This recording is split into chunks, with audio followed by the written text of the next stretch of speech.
Mobile tipper জন্য কে কি dialogue শুনেন ফ্যামিলি থেকে? মোবাইলের ভিতরে ঢুকে যা, ভাত না খাইয়া মোবাইল খা। মোবাইল তোরে প্রতিবন্ধী বানাইছে, মোবাইলের উপর ঠাডা পড়তে পারে না। মরার পরেও মোবাইল দিয়া দিমু, চোখ লাগিয়ে দিয়ে টিপতেই আছে। পানি দিয়ে মোবাইল গিলে খা। নেশাখুরের মতো হইছে মোবাইল টিপতে টিপতে। হাত ব্যথা হইলে পা দিয়ে টিপ, মোবাইলে তোরে শেষ করছে।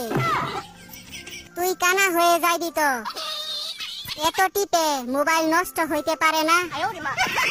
রেজাল্টের পর বুঝামু মজা, অন্ধ হইতে বেশি দেরি নাই। সারাদিন মোবাইলের মধ্যে কি দেখো? আমি বলুম না, আমার শরম করে।